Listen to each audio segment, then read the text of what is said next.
15, terus 16, 17, 18-nya 3 kali.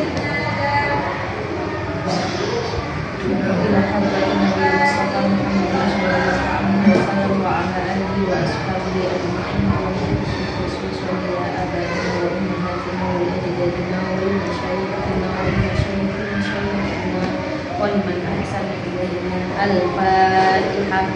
A'udzu billahi minasy syaithanir rajim. Bismillahirrahmanirrahim. Alhamdulillahi rabbil alamin. Ar-Rahmanir Rahim. Maliki yaumiddin. Iyyaka na'budu wa iyyaka nasta'in. Ihdinas siratal mustaqim. Siratal ladzina an'amta 'alaihim ghairil maghdubi 'alaihim waladdallin. Rabbighfirli wa liwalidayya walil mu'minina amin. Bismillahirrahmanirrahim. Tabarakalladzi biyadihil mulku wa huwa ala kulli syai'in qadir. Alladzi khalaqal mauta wal hayata liyabluwakum ayyukum ahsanu amala wa huwal azizul ghafur. Alladzi khalaqa sab'a samawatin tibaqa ma tara fi khalqir rahmani min tafawut. Farji'il basara hal tara min futur. Thumma arji'il basara karrataini yanqalib ilaikal basaru khashi'an wa huwa hasir. Walaqad zayyana as-samaa'a ad-dunya bimasabiha wa ja'alnaha rujuman lisyayatin wa a'tadna lahum 'adzabas sa'ir. Walilladzina kafaru bi rabbihim 'adzabu jahannam wa bi'sal masir. Idza ulqu fiha sami'u laha shahiqan wa hiya tafur. Takadu tamayyazu minal ghair. Kullama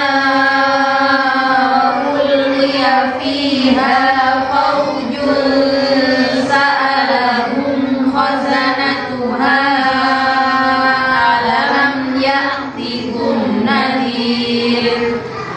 Qalu bala qad ja'ana nadhirun fakadzabna wa qulna ma nazzalallahu min syai'.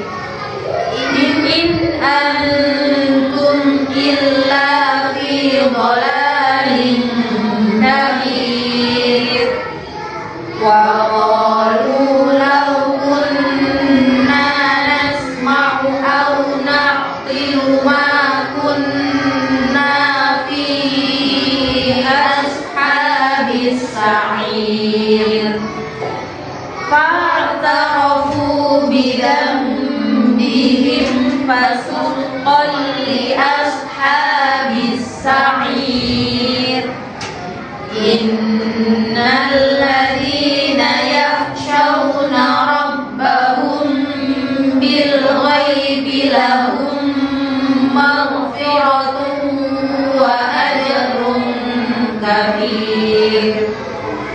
Wa asirru qawlakum aw ijharu bih innahu alimun bidzatis sudur.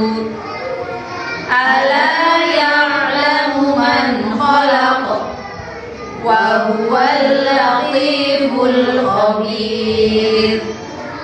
Huwallazi ja'ala lakumul arda dalulan famshu fi manakibiha wa kulu min rizqih wa ilaihin nusyur.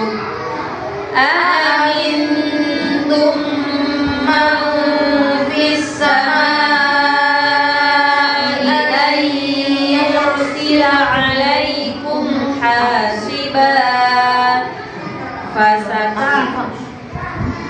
Oh, ayat 4. Nggih ngapunten. Amintum man fis samaa'i an yakhsifa bikumul arda fa idza hiya tamur. Am amintum man fis samaa'i an yursila 'alaikum hasiba fasata'lamuna kaifa nadhir. Lagi.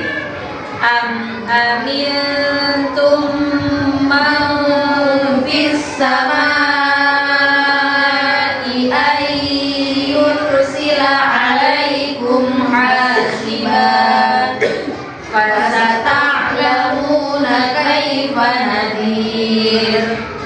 Am amintum man fis samaa'i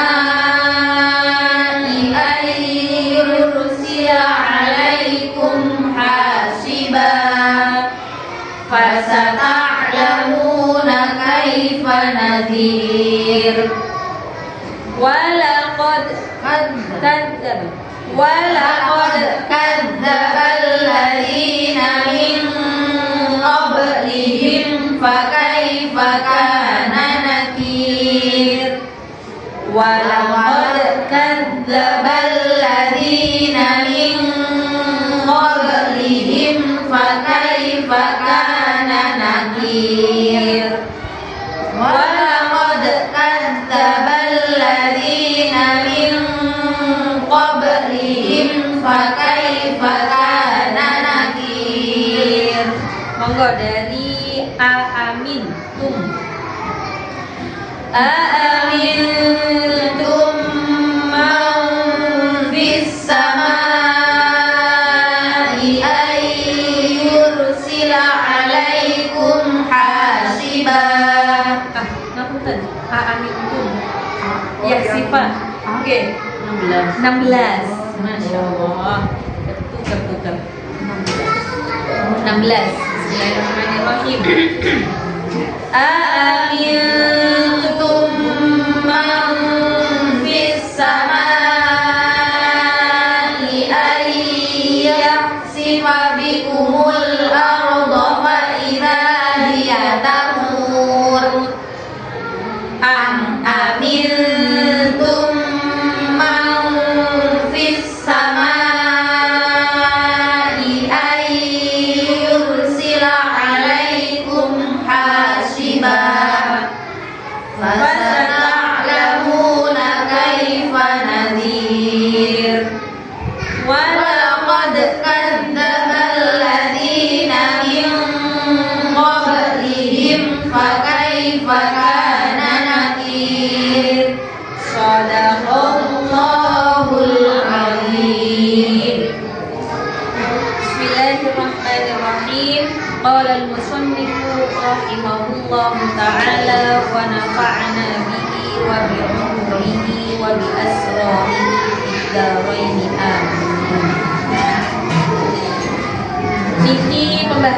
kali ini sudah bukan tentang tokoh siapa, tokoh perempuan siapa yang bisa kita ambil pelajaran. Terus yang tokoh perempuan itu sampun selesai, berarti kita sampun belajar tentang tokoh perempuan-perempuan masa dahulu, baik di zaman Nabi ataupun sahabat Nabi ataupun tabi'in, itu sampun ada 6.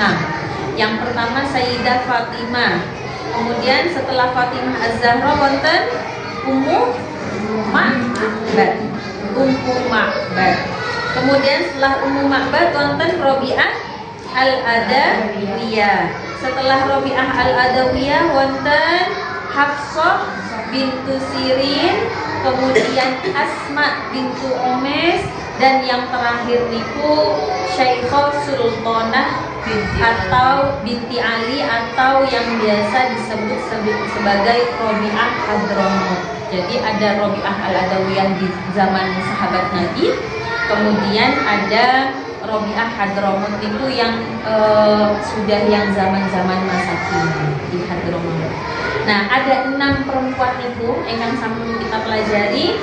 Semoga Allah memudahkan kita untuk mengikuti ke-6 dari beliau itu, mulai dari sifatnya, sikapnya, ketawaduannya, dan lain-lainnya. Amin ya rabbal alamin. Yang sakniki pembahasan hari ini niku dzikru syai'in mimma fi nisa'il mutaqaddimin minal fitnati wadzaka'i, tentang perempuan zaman dahulu, cerita-cerita tentang perempuan zaman dahulu yang al-fitna. Al-fitna niku pakai tok, itu artinya fatona. Apa? Cerdas. Perempuan-perempuan cerdas. Kalau pakai ta itu fitnah, artinya fitnah. Tapi kalau pakai tok, fitna artinya cerdas. Wadzaka, dan juga cerdas. Tapi fatonah itu adalah cerdasnya yang cerdas berakal. Artinya cerdasnya itu seimbang dengan hal-hal yang lain. Tapi kalau adzaka saja itu kecerdasan yang kecerdasan akal, kecerdasan dalam hal akademik. Artinya al-fatonah dan juga adzaka sama-sama artinya cerdas. Dan cerita ini disampaikan oleh Al-Habib Ali Al-Habsyi, pengarang dari kitab Simtud Duror. Nanti Sumerat, kitab Simtud Duror itu sama seperti burdah itu isinya, syair-syair atau pujian-pujian kepada Nabi Muhammad dan sahabat, keluarga, itu ada di dalam kitab Simtud Duror. Nah, niki pengarangnya Habib Al-Habsyi, min kalami Al-Habib Al-Habsyi. Kanat fil awwalina faqanatin hatta fi nisa'ihim qalu anna Syekh Al-Alim Muhammad bin Umar biharakin marra ala thalathi nisa'in qa'imatin wahidatin qasiratin fil wasit. Diceritakan bahwa suatu hari ada 3 perempuan, thalathu nisa'in qa'imatin, yang sedang berdiri dan berjalan, wahidatin qasiratin fil wasat. Ada 3 perempuan dan ada 1 perempuan itu yang di tengah itu pendek. Jadi niki ketiga-tiganya sedang berjalan ataupun sedang berdiri, kemudian yang di tengah ini orangnya pendek, sama-sama perempuan. Watnataini tawilataini, dan yang kedua perempuan di samping kanan kirinya itu tinggi. Kullu wahidin fi janibin faqala lahunna asy-syekh. Kemudian ada orang yang berceletuk, antunna lana, kamu semua itu perempuan 3-tiganya itu lana. Lana itu kalau di dalam arti bahasa Arabnya apa Ustazah? Dosen bahasa Arab, guru besarnya. Lana artinya adalah milik kita. Lana milik kita. Jadi kalau misalnya bahasa Indonesianya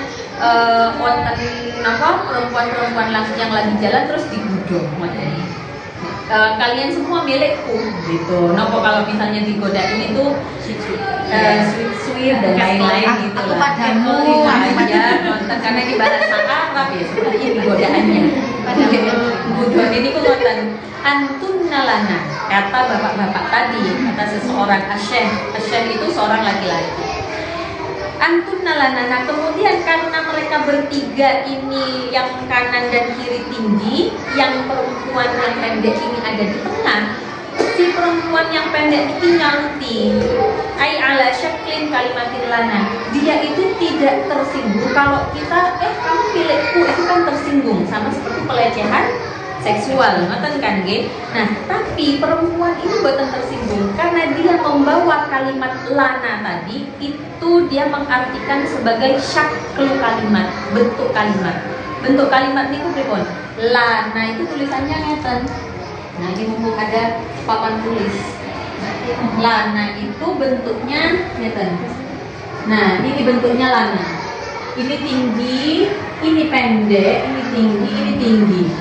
Oke, gitu. Jadi dia memaknainya seperti itu. Tidak baper dalam artian seksual harassment boten, tapi dalam bentuk tulisan itu tadi. Itu cerdasnya, itu maksudnya. Kadang kan tidak semua orang kepikiran ke sana langsung tersinggung, misalnya begitu. Nah, karena dia berpikir seperti itu, langsung dia menyebut menjawab ai annakunna fi surah ala syaklin mutabatilana fa fahamtul wasqa kalamu wa malat ilal janib al aisar minhuma wa qalat. Dijawab oleh yang perempuan tadi, bal nahnu lillah. Kalau kamu bilang lana, kami lillah. Lillah berarti milik Allah, gitu. Bukan miliknya yang ngomong, tapi milik Allah. Nah, kalau lillah itu tulisannya ngeten. Tinggi, tinggi, pendek. Ya, berarti kan dia pindah posisi. Yang perempuan di tengah pendek tadi pindah posisi ke sebelah kiri. Jadinya tinggi, tinggi, pendek. Terus dia jawab, kita ini lillah. Bentuknya adalah seperti itu, bukan bentuk yang tadi itu. Tapi secara makna ini juga nyambung. Kalau tadi itu misalnya pun yang syekh tadi, orang laki-laki tadi itu mengata-ngatai lah istilahnya, kamu ini milikku. Nah, dia jawabnya kita milik Allah. Tapi secara bentuk seperti ini. Gitu. Jadi dia menjawabnya itu, misalnya istilah zaman sekarang itu menjawab dengan elegan, tidak dengan amarah, tidak dengan tersinggung dan lain-lain, tapi dia pindah tempat ke sebelah kiri, kemudian dia menjawab kunna lillah, kita ini lillah, karena bentuknya sudah berubah. Itu salah satu cerita yang disampaikan oleh Habib Ali Al-Habsyi tentang kecerdasan perempuan.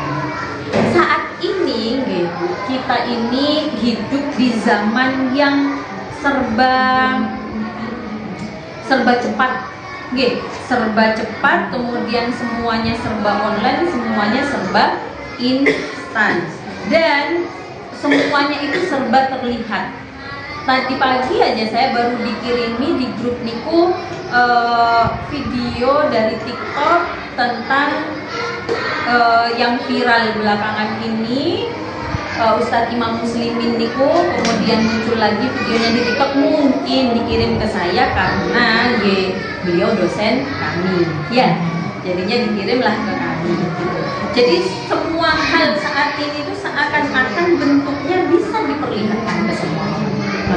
Dan di videonya memang adalah sebuah video yang menurut saya tidak pantas untuk diperlihatkan ke semua orang, tapi nyatanya memang zaman kita sekarang ini semua serba online, serba instan, serba terlihat.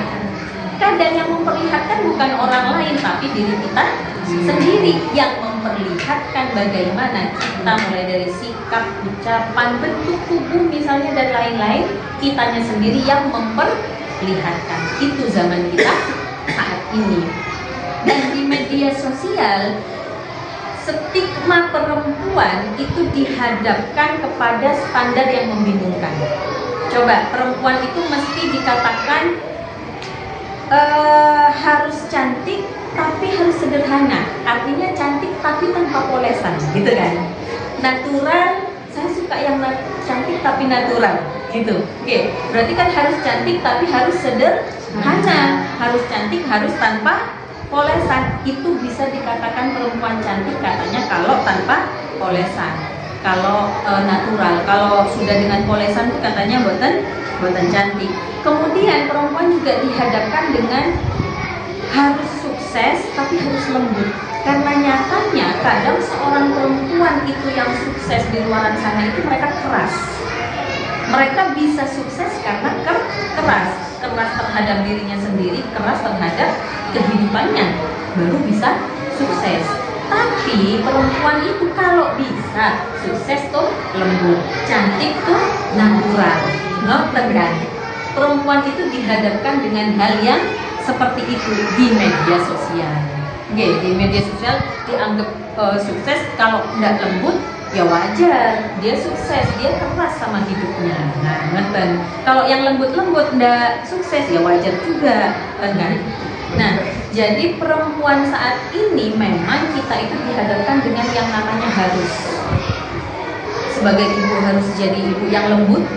Kalau sudah sekali aja angkat suara, berarti kita dianggap ibu yang kejam. Keras, kejam. Kalau sudah, apalagi kalau sampai ada yang nge-video terus di-share di media sosial, langsung kena kasih. Jadi itu stigma perempuan saat ini di media sosial, dan itu kenyataannya. Padahal kalau kita berbicara tentang misal ini, kita dihadapkan dengan sesuatu, kita dituntut untuk cantik. Perempuan memang dituntut untuk cantik.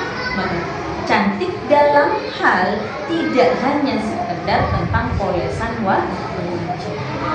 Karena coba kita yang sampai nikah bertahun-tahun pernah tidak lagi dipuji sama suami, kamu cantik hari ini. Ada yang masih sampai hari ini dipuji cantik, kecuali kita yang minta gitu. Cantik nggak hari ini? Nah, dengan terpaksa beliau bilang cantik, gitu kan? Berarti cantik kan bukan hanya sekedar polesan wajah, nyatanya kan seperti itu. Nyatanya seperti itu. Karena kalau kita mau berbicara tentang kecantikan kita sebagai ibu dan juga sebagai istri, maka yang menjadi indikator penilaiannya, menjadi tolak ukurnya adalah tutur kata kita terhadap suami dan juga anak. Kalau tutur kata kita bisa lembut kepada suami dan juga anak, kemudian kita bisa sabar di dalam mendampingi tingkah lakunya anak sehari-hari, itulah yang akan dikatakan cantik. Coba sakit bertahan untuk mengimbangi suami dan kita tidak sampai angkat suara. Sakit bertahan mengimbangi anak-anak, kita tetap sabar dengan semua tingkah lakunya anak-anak. Itu kecantikan. Itu sebenarnya kecantikan seorang perempuan. Dan itu yang dimaksud dengan jamalul aqli yang disebut oleh kitab Nisa Syahirah tadi, kecantikan akal. Kita bukan, kalau berbicara tentang cantik polesan itu sudah boten waktunya untuk kita yang sudah nikah bertahun-tahun ini. Tapi untuk mbak-mbak yang masih akan menuju pernikahan itu, cantikan polesan itu perlu dibahas. Kalau kita mempoles wajah kita secantik apapun, tapi kita langsung marah-marah sama anak-anak gak akan ngomong kita cantik. Yang ada langsung ngomong kita seperti singa, lampir,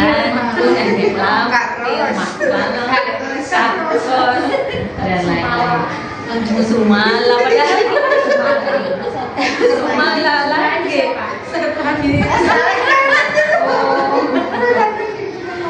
Itu bukti kan, bahwasanya ternyata kecantikan kita saat ini bukan tentang kecantikan wajah. Tapi coba kita sabar, dipuji sama anak-anak, dipuji sama suami. Nah, padahal kita sudah pakai merah-merah dan lain-lain, enggak ngaruh. Nah, saya masih ingat sama anak saya yang nomor 2, karena emang yang nomor 2 itu kan mesti ceplos-ceplos gitu. Saya itu ngajak dia untuk ngobrol dari hati ke hati sambil makan. Mbak itu suka enggak kalau Umi itu marah? Ya enggak lah, Umi enggak suka. Tapi kan kadang ada harus Umi itu marah. Karena kalau Umi enggak marah, Mbak kan enggak mau dengerin Umi. Saya bilang seperti itu. Terus dia jawab dengan enteng, ya enggak apa sih kalau memang marah itu hobinya Umi.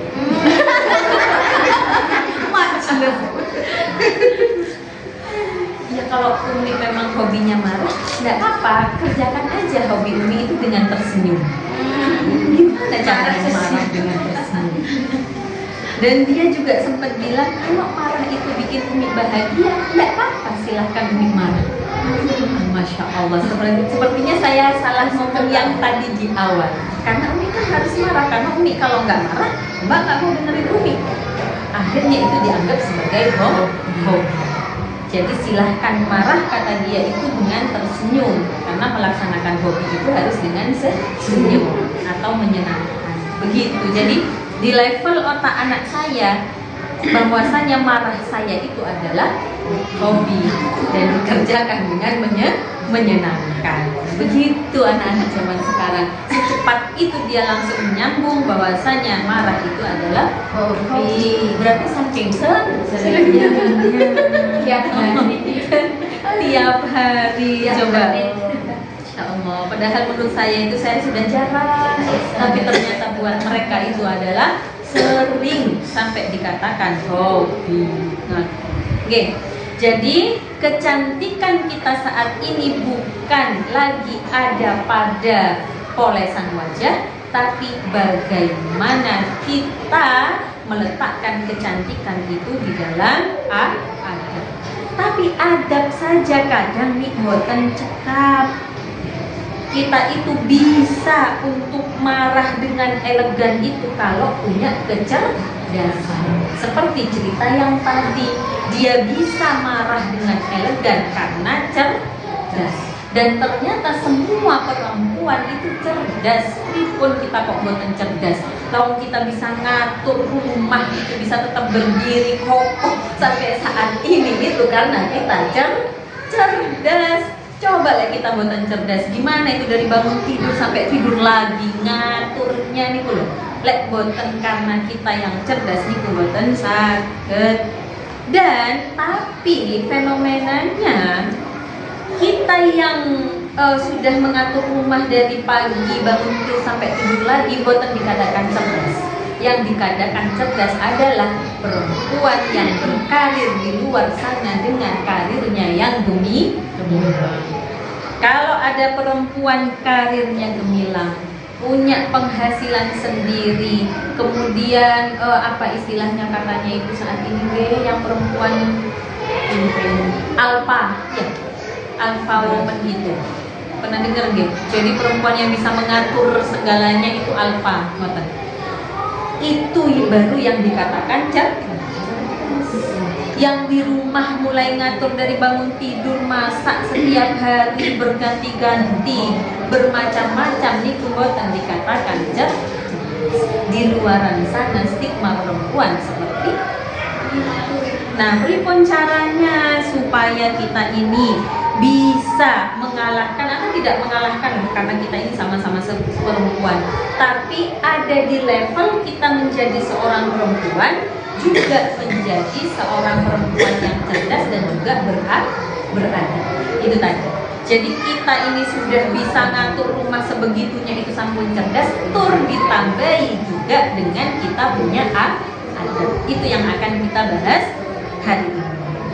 Kalau kita berbicara tentang cerdas, kalau cerdas itu hanya diukur dari seberapa tinggi ilmu yang kita punya, seberapa tinggi karir yang sudah kita raih, niku memang sudah ada ukurannya.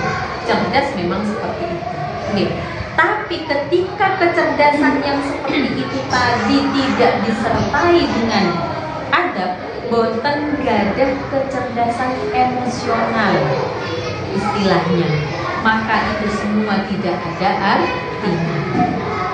Kita punya ilmunya, al-ilmu nurun, ilmu adalah cahaya, berarti kita punya cahayanya, tapi kita tidak bisa menempatkan cahaya kita pada tempatnya. Orang-orang tidak akan mau mendekat, bisa jadi karena terlalu silau, nggak mau berteman.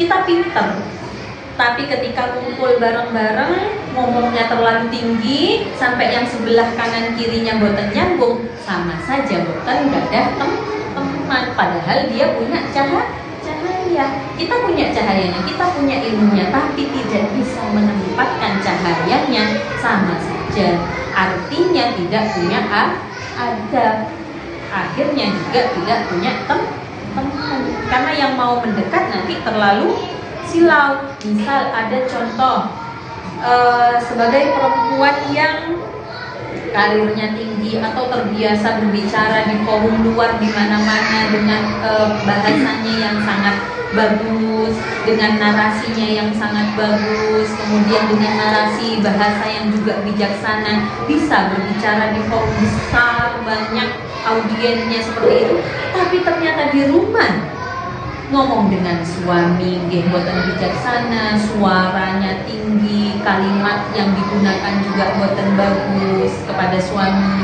kepada anak-anak juga seperti itu, teriak-teriak dan lain-lain, marah-marah sambil teriak dengan kata-kata yang kurang pas. Apakah itu yang dinamakan cerdas? Berarti boten beradab, dapat cerdasnya tapi tidak dapat adabnya. Di luaran sana bisa ngomong di depan puluhan, ratusan orang dengan bahasa yang bagus, di rumah ternyata boten saja. Itu yang artinya cerdas tapi tidak beradab. Adabnya tidak mampu menundukkan dirinya, mensujudkan akalnya di hadapan suami dan anak. Itu yang harus dihati-hati.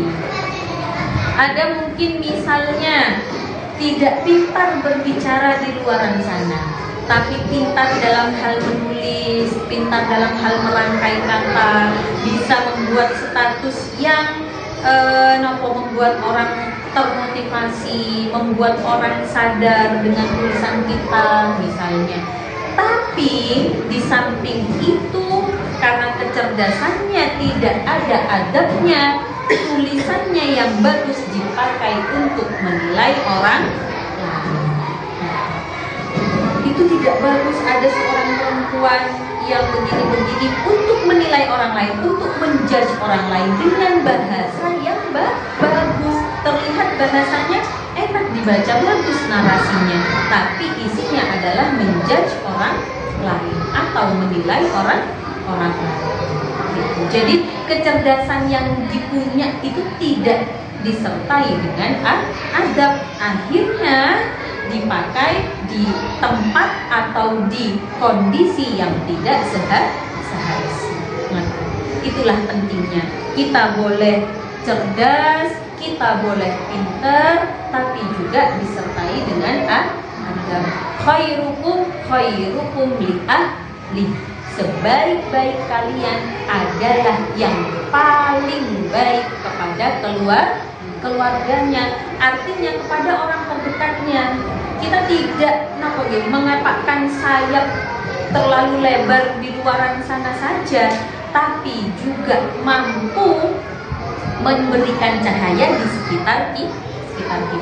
Makanya ada istilah, kalau ingin tahu siapa kita, kadang kita kan harus menilai diri kita sendiri. Kalau ingin tahu seberapa jauh ibadah kita, seberapa bagus akhlak kita, coba lihat diri kita ketika tidak ada orang. Ketika sholat, ketika ngaji tidak ada orang, seperti apa sholat kita? Seperti apa ibadah kita?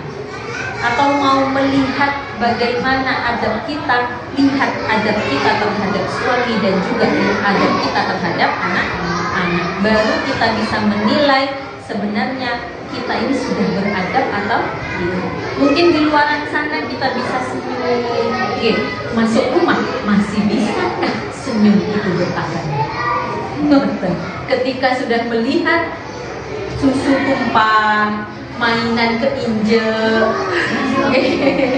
habis itu kasur, habis anak-anak ngompol dan lain-lain, coba itu kita lihat bagaimana adab kita untuk mengukur. Jadi buat usah nanya sama orang, kira-kira coba dinilai saya ini sudah sopan atau belum. Buat usah nanya sama orang, lihat ketika kita ada di tempat orang terdekat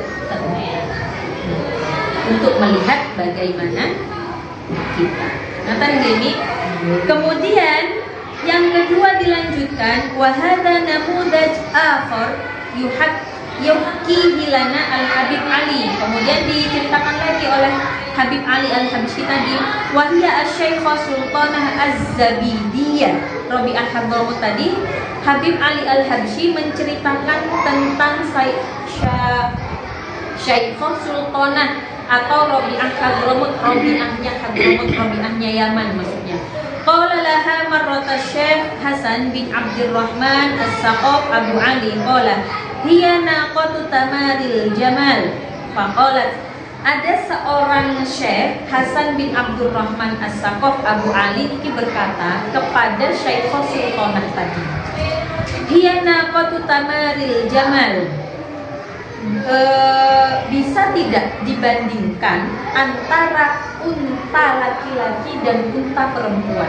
Maka beliau berkata, faqalat, dan Syekh Sultanah tadi menjawab, nujawib aw nata'addab ma'aka. Faqala laha, beliau masih bertanya dulu, ini perlu saya jawab atau tidak perlu saya jawab? Beliau tanya seperti itu. Kemudian dijawab, jawab saja, jawab saja, nggak apa-apa.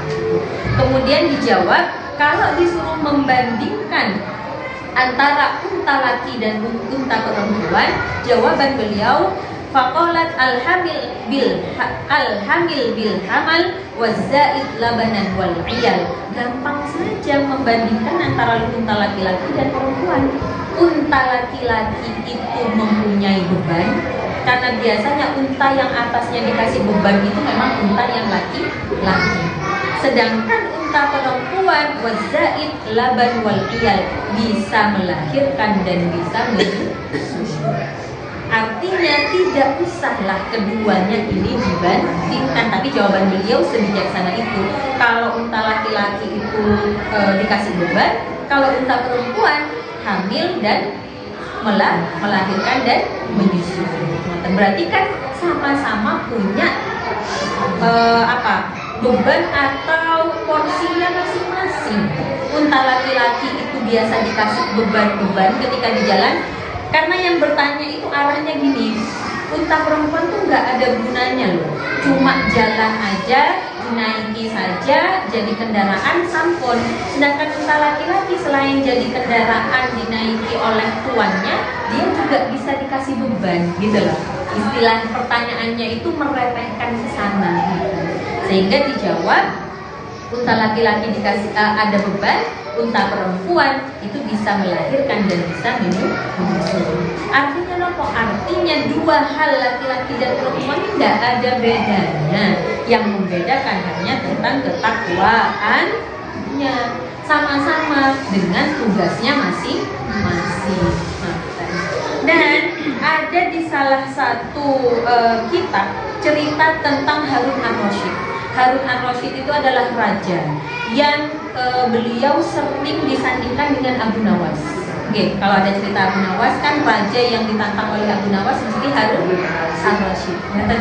Nah, beliau itu adalah raja. Kemudian pada suatu hari Harun ar-Rasyid ini memanggil semua budak-budaknya. Dan ketika memanggil semua budak-budaknya, ada satu budak yang hitam, jelek, pendek. Jadi ada satu budak yang biasanya budak itu kan memang dipilih oleh raja itu adalah yang cantik-cantik, dibeli yang cantik-cantik. Tapi ternyata ada di antara budaknya Harun ar-Rasyid ini yang boten cantik. Dan pada suatu hari ketika dipanggil oleh Harun ar-Rasyid, kemudian Harun ar-Rasyid ini membagikan uangnya langsung di istilah mungkin kalau kita maknai zaman sekarang langsung dilempar, kemudian semuanya kan langsung ngambil gitu nggih. Jadi bagi-bagi bagi-bagi tapi rebutan. Nah, ketika uangnya langsung dibagikan, budak-budak yang lain ini berebutan uang tersebut. Hanya ada satu budak tadi yang budak yang hitam, intinya kobing atau intinya jelek atau buatan cantik, itu tidak ikut berebut uang itu. Diam saja melihat Raja Harun ar-Rasyid. Kemudian ditanya oleh raja, kenapa tidak berebut? Oh, yang namanya budak itu kalau ada uang ya sebenarnya berebut, karena bisa dipakai untuk memerdekakan dirinya. Mereka bekerja bagaimana bisa memerdekakan dirinya. Ternyata jawabannya apa? Perempuan-perempuan yang lain itu yang sedang berebut uang, mereka hanya mau uang. Beda dengan saya mau yang punya uang. Cerdas ya. Kalau cuma berebut uangnya selesai, tapi kalau bisa memiliki Harun ar-Rasyidnya baru luar biasa.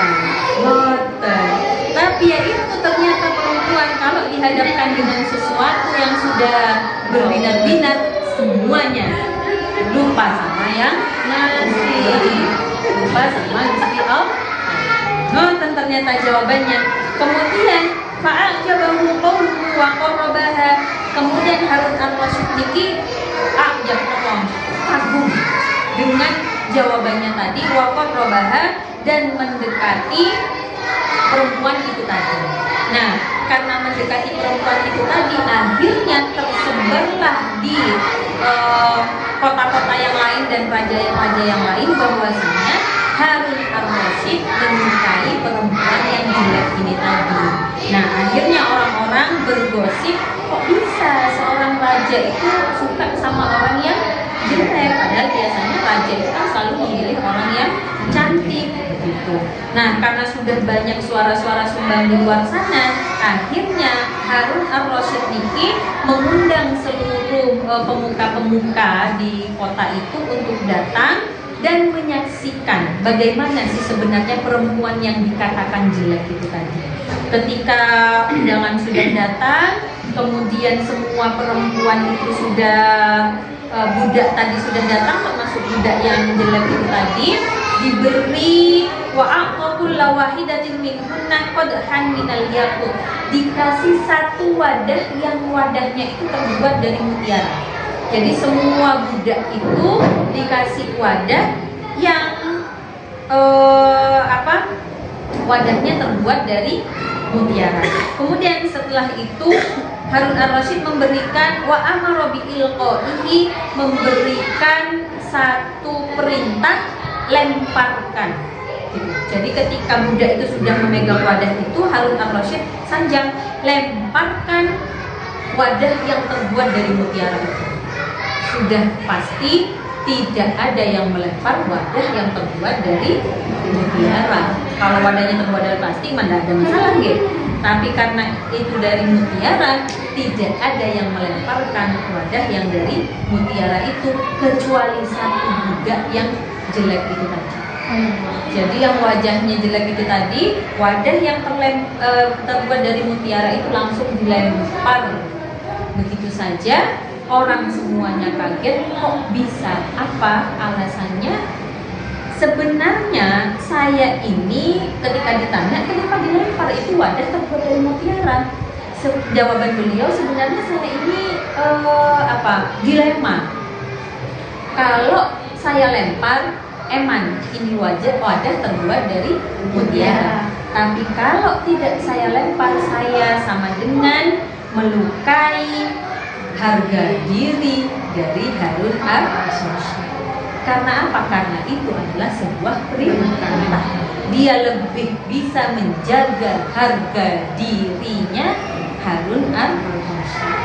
Seperti itu orang yang cerdas. Langsung dijawab oleh Harun Ar-Rasyid, unzuru ila hadhil jariyah wajhuha qabih wa fi'luha malih.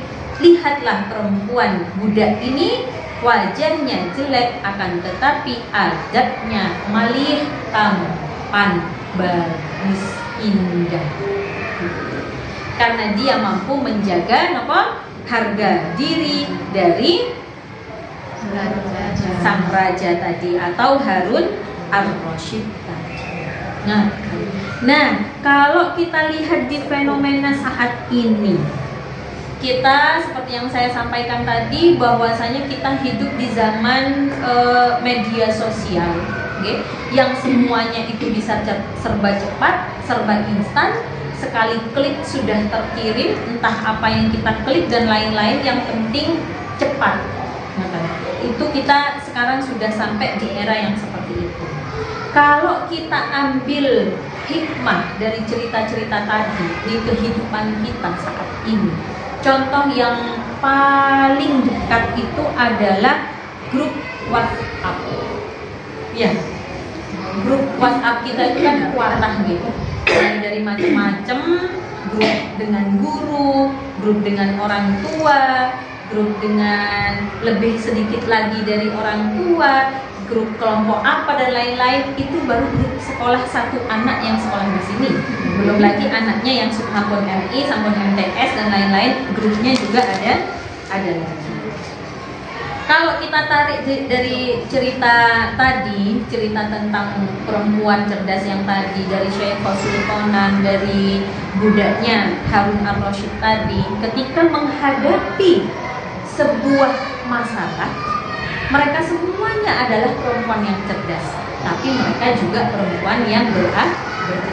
Coba kita lihat saat ini, kita punya grup WhatsApp, kemudian di grup WhatsApp muncul himbauan dari guru atau guru menegur, misalnya ditulis di grup WhatsApp misalnya. Kita bisa lihat diri kita tergugah untuk langsung menjawab atau tidak. Misalnya ibu-ibu guru sanjang, mama ngapunten jangan bergerombol di depan nggih. Ngapunten Bu, kalau kita tidak bergerombol di depan, kita mau nunggu di mana? Lawang sekolahnya yo cilik ae. Aduh, masya Allah. Nggih. Pripun coba? Kayak misalnya di min itu diingatkan berkali-kali. Enggak ada. Jangan di depan, pas karena anak-anak mau lewat diingatkan berkali-kali, mulai dari surat resmi, mulai dari kata-kata yang resmi, dari grup ini diingatkan, dari Pak Satpam mengingatkan. Kalau kita terpancing untuk langsung menjawab, kita memang cerdas, bisa membaca. Nggak ada tempat lagi loh, mau nunggu di mana? Cerdas kan kita? Nggih. Tapi karena tidak beradab, akhirnya langsung dijawab. Ngoten contoh kecil. Kita ini cerdas loh, cerdas kita. Kita bisa membaca keadaan itu dengan cepat. Respon kita, responsif kita itu bagus. Gimana nggak bagus? Anak baru kita sudah langsung bangun. Respon kita itu bagus. Dan ketika respon kita itu bagus, respon kita itu cepat, itu masuk dalam indikator cerdas. Artinya kita itu cerdas daripada suami. Coba anak sampai nangis berjam-jam buatan bangun. Oke, karena respon kita itu cepat. Tapi itu tadi, kecerdasan yang kita punya harus kita barengi dengan yang namanya adab. Atau mungkin contoh lain di dalam rumah tangga kita. Ini saya ambilkan dari cerita-cerita di dalam kitab gitu.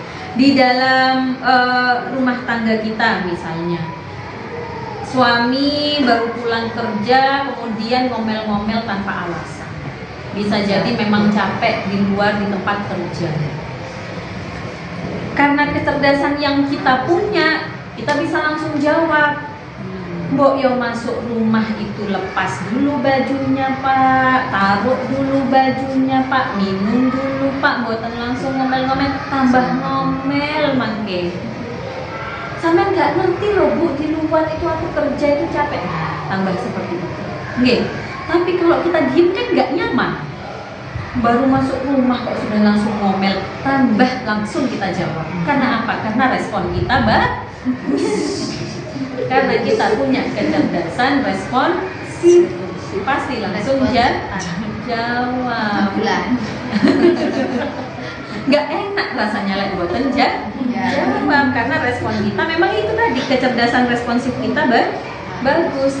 Tapi akhirnya nopo, boten selesai pembicaraan kita itu tidak ada ujungnya. Padahal maunya ini loh, sebuah kata-kata ini berakhir dengan sesuatu yang bagus, maunya kan seperti itu. Dan kita jawab itu kan juga maunya supaya beliau diam, supaya beliau sudah jangan ngomel dulu loh, taruh dulu bajunya ininya, baru setelah itu ceritakan. Mau kita kan seperti itu maunya, minum dulu baru ceritakan keluh kesah yang di luar sana. Maunya kan sebenarnya kita ini bagus, akhir yang kita minta ini sebenarnya husnul khotimah gitu. Tapi karena respon kecerdasan kita yang tidak disertai adab tadi, akhirnya menimbulkan sesuatu yang bukan bagus. Padahal tidak semua kata-kata itu perlu dijawab. Oke, apakah semua kata-kata harus kita jawab? Bukan. Dan ketika kita tidak dijawab, terkadang menyelamatkan. Oke. Mayyu'minu billahi wal yaumil akhir falyakul khairan aw liyasmut. Orang yang beriman itu lebih falyakul khairan, ngomong yang baik, atau lebih baik diam. Artinya diam itu juga masuk dalam indikator keimanan. Nggak mesti orang diam itu kalah, nggak mesti orang diam itu karena nopo, karena dianggap sebagai tidak cerdas, nggak mesti. Kalau ngajar mawon di dalam itu misalnya akan terlihat mana yang hanya asal bertanya karena ingin rame saja, ingin terlihat saja, dan mana pertanyaannya yang benar-benar tertata, benar-benar sesuai dengan apa yang tadi dijelaskan, itu akan terlihat. Nah, jadi artinya diam itu tidak selalu kalah, diam itu tidak selalu berarti tidak cerdas, bukan. Tapi diam itu juga masuk dalam indikator keimanan. Mayyu'minu billahi wal yaumil akhir falyakul khairan aw liyasmut. Nggih. Nah, jadi tidak ada salahnya nih kalau memang mau diam, tidak ada salahnya. Karena butuh kekuatan besar untuk menahan lidah kita tidak berbicara. Butuh kekuatan besar, dan tidak semua tidak semua orang itu punya kekuatan hal yang seperti itu. Makanya, dan coba direnungkan sehari-hari di dalam keseharian kita. Berapa kali kita bisa menahan untuk tidak membalas sindiran orang kalau ada orang yang nyindir? Saged boten. Oke. Dan kadang kita itu disindirnya memang tidak secara langsung loh. Kalau secara langsung mungkin kita masih bisa tidak membalasnya, nggih. Tapi di media sosial orang bikin status kok kayaknya arahnya ke kita nih. Kalau saya nggak tak balas, tak blokir.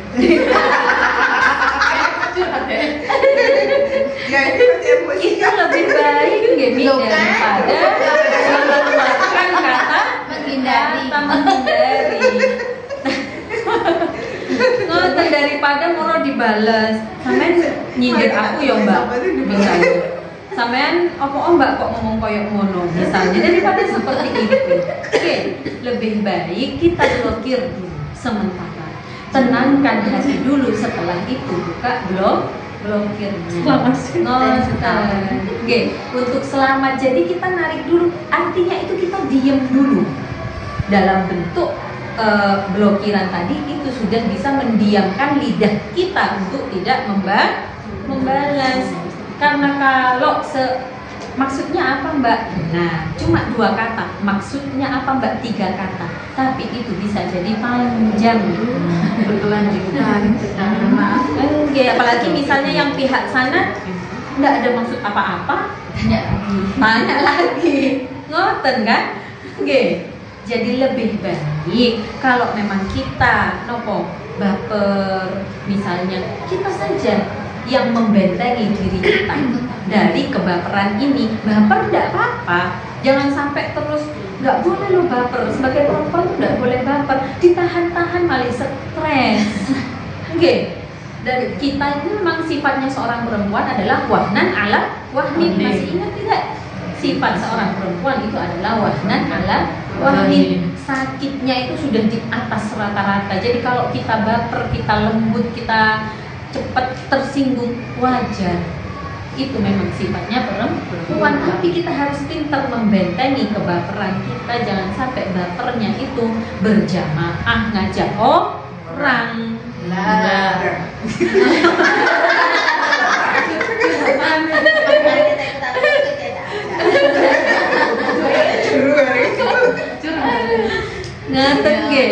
Jadi tidak masalah kita baper itu bukan masalah, kita merasa kondisi itu bukan masalah, tapi kita harus punya sikap. Sikap kita harus beradab. Tentukan dulu sikap kita itu mau gimana. Yang jelas Al-Quran itu menyarankan, bukan lagi menyarankan, tapi memerintahkan wa qulu linnasi husna, dan berbicaralah dengan sesama manusia itu husna, hal yang baik, yang baik. Sekiranya saat itu kita akan berbicara langsung menimbulkan yang boten baik, ingat wa qulu linnasi husna niku yang nyuruh Al-Quran. Kalau Al-Quran saja sudah boten direken, boten diikuti, terus mau ikut siapa? Jadi itu tadi, ketika kita menerima komentar pedas misalnya, sindiran pedas misalnya, usahakan untuk ambil sikapnya dengan adab. Mana mawon yang pundi mawon yang jenengan merasa bahwasanya bisa menyelamatkan, kalau dengan diam itu bisa menyelamatkan, monggo itu yang diambil dulu. Termasuk ketika anak-anak numpah air, sudah kita bersihkan. Dalam hitungan menit numpah susu, sudah kita bersihkan. Dalam hitungan menit numpah lagi yang lain. Kalau diam itu bisa menyelamatkan, monggo diam dulu. Monggo diam dulu. Kalau itu bisa menyelamatkan. Tapi kalau jenengan bisa, terbiasalah, Dek, mbok di hati-hati loh nak. Kalau ambil itu kan berarti monggo. Kalau bisa seperti itu. Tapi kalau sekiranya kita bisa langsung, Dek kan sudah dibilang begini, diem dulu, karena itu lebih menyelamatkan. Tapi kalau kita bisa bijaksana, monggo. Karena kadang kan kita bisa nggak bijaksana itu, tapi ada saat-saat yang kita tidak bisa bijaksana. Bisa yang bijak sini ngempetnya. Kalau sekiranya awal bulan misalnya uang lagi banyak, misalnya besoknya monggo. Kalau mau langsung berkata, kalau sudah akhir bulan diam.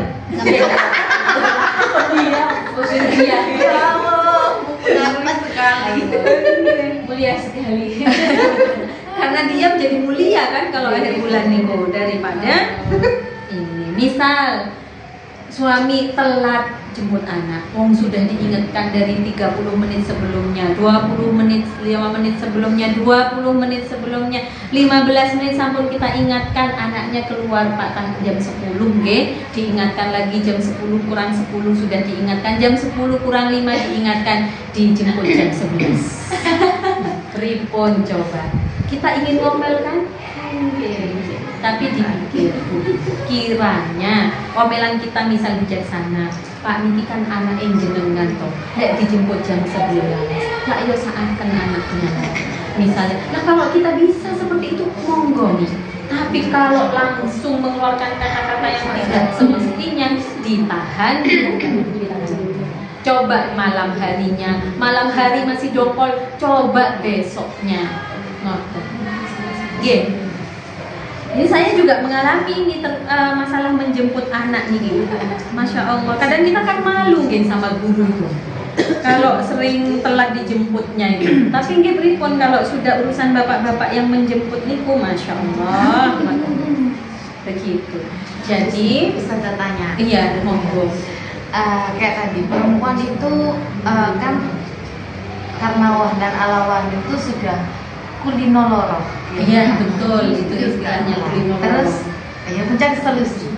Kemudian kalau kayak misalkan sudah ada permasalahan tadi, terus lebih baik diem aja gitu. Nah kalau misalkan kayak tadi masalah jemput ya, terus meneng aja api, bisa meneng gitu ya. Tapi kemudian ada nggak usahanya untuk dek diempet kita yang sakit. Kan kalau penyakit maksudnya kalau kita punya unek-unek diempet jadi penyakit. Kalau diomong nanti sakit semuanya. nyakitin orang.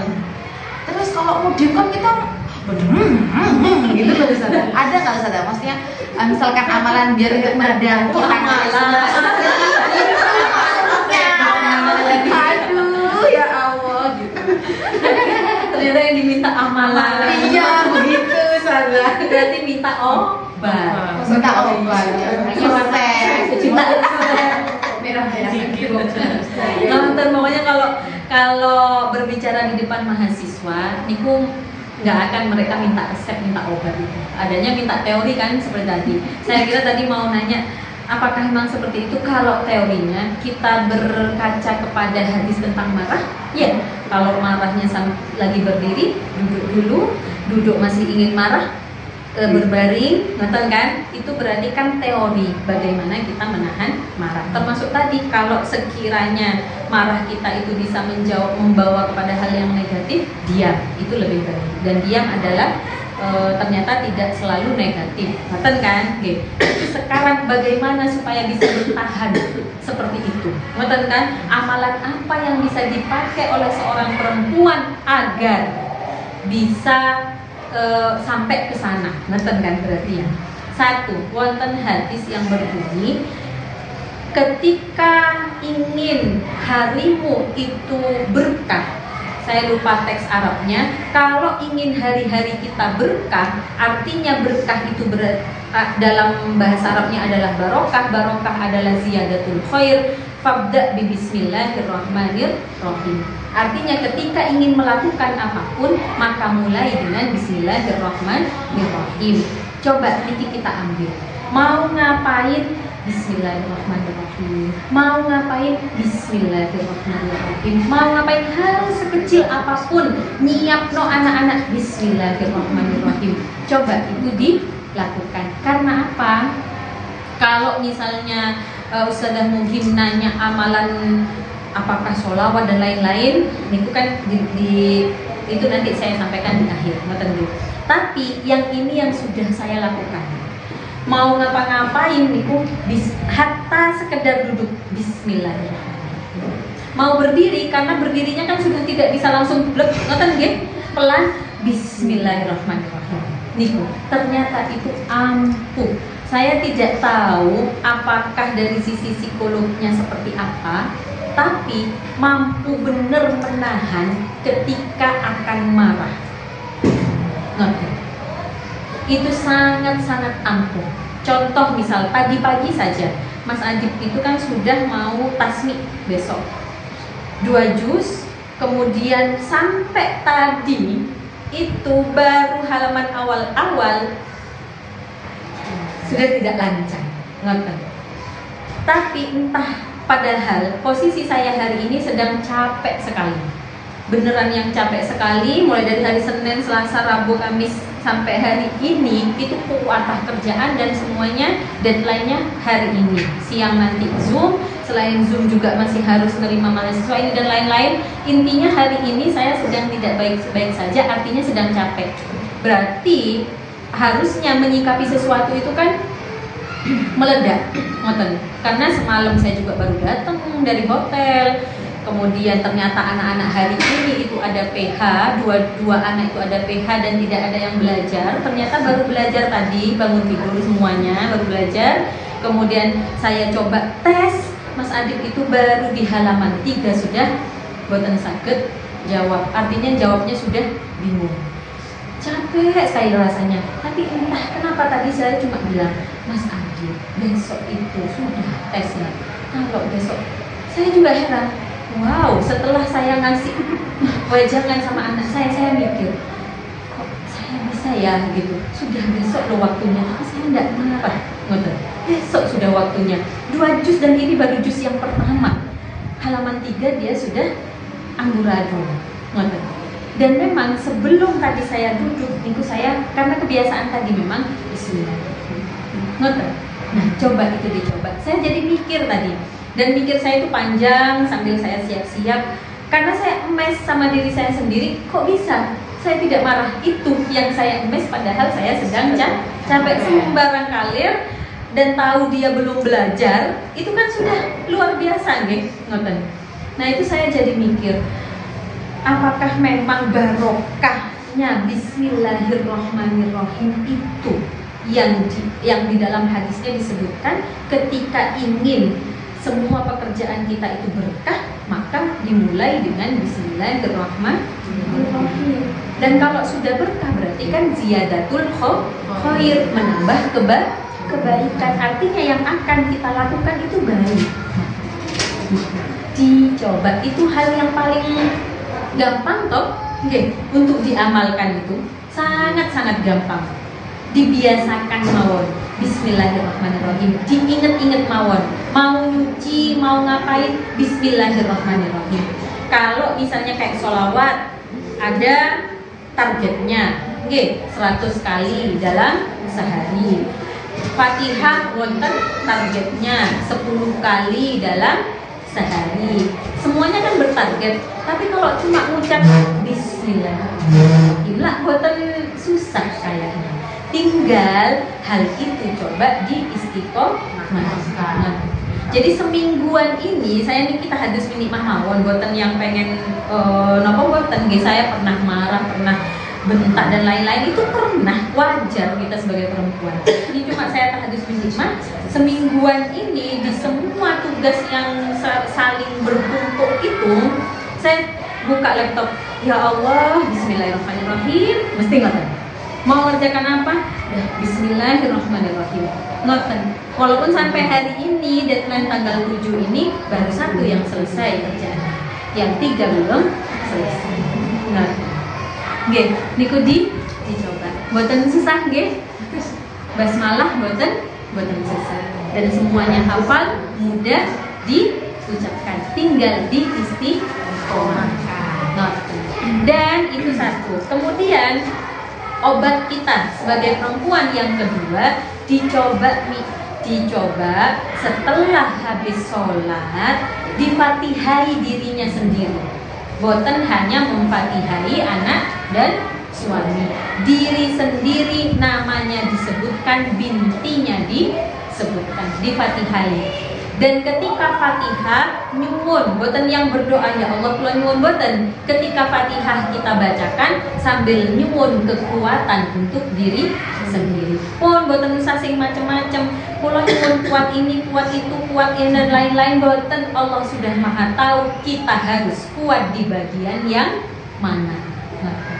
Nggih, karena apa? Karena Al-Fatihah itu adalah Al-Qur'an. Nggih, Al-Fatihah kan Al-Qur'an. Dan man syaghalahu an dzikri an mas'alati a'taituhu ma u'tiyassa ilin. Kalau kita sibuk baca Al-Qur'an, Allah akan ngasih, walaupun kita mboten sempat mengucap apa keinginan kita, asalkan kita sibuk baca Al-Qur'an, Allah akan ngasih seperti apa yang sudah kita inginkan dan bahkan lebih.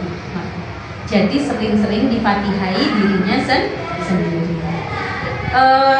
level seringnya seberapa Ustazah? Ini mantun sholat, berarti kan 5 waktu. Kalau lagi haid pripun Ustazah?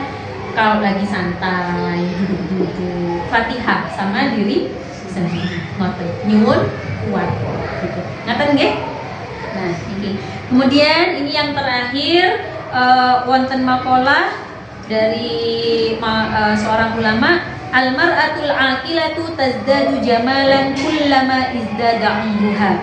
Perempuan yang berakal tazdadu jamalan akan menambah keindahannya kullama izdada umruha, seiring bertambah usianya. Seorang perempuan yang berakal maka akan bertambah keindahannya seiring dengan umurnya. Kalau kita maknai sebagai makna yang bukan tentang adab, seorang perempuan tambah umur pasti akan tambah kesadaran akan mempercantik diri. Nggih napa mboten? Tambah tua kita tambah sadar. Kok ini kok sudah mulai ngerut ini. Ini kok sudah mulai turun ini. Akhirnya kita cari cara bagaimana mempercantik. Jadi almar'atul aqilatu tazdadu jamalan kullama izdada umruha. Otomatis seorang perempuan yang berakal akan semakin menambah keindahan seiring bertambah usia. Dan kalau sudah seperti ini, tolong keindahan adabnya juga ditambah. Kita sudah melewati berbagai fenomena, berbagai dinamika kehidupan, ngadepi suami, ngadepin anak, ngadepin masyarakat, ngadepin teman, semakin menambah kearifan, kebijaksanaan. Kalau dulu punya anak satu masih meledak-ledak, saat niki anaknya 2, meledak-ledaknya dikurangi. Anaknya sudah 3, dia sudah boten meledak-ledak. Besar karena bukan meledak, boten meledak tapi besar kampung. Ngasar, nggih, seperti itu. Kemudian wonten lanjutannya, li'anna hikmatiha tuzayyinu aqliha, karena hikmahnya yang seperti itu akan memperindah akalnya, wa sabruha yuzayyinu qalbuha, dan sabarnya akan memperindah hatinya. Jadi kalau kita menambah keindahan seiring usia, maka kita juga akan mampu memperindah akal kita. Kita tidak akan stres, kemudian juga akan memperindah hati kita dengan kesadaran. Ngaten nggih? Al-mar'atul aqilatu tazdadu jamalan kullama izdada umruha li'anna hikmatiha tuzayyinu aqluha wa sabruha yuzayyinu qalbuha. Terus jangan pernah khawatir jika kecantikan wajah kita hilang. Tidak perlu iri dengan orang yang wajahnya awet muda, awet nom, tapi coba minder dengan ketika kita tidak berakal. Coba overthinking, coba minder kalau kita tidak berakal. Mboten usah khawatir, mboten usah mengejar iri dengan orang yang cantik, tapi irilah ketika melihat orang yang baik. Nah, tersembah nuwun pangapunten sangat, semoga apa yang kita kaji hari ini sakit menambah kebaikan untuk kita tentunya, dan bisa bermanfaat untuk sekitar kita. Al-Fatihah.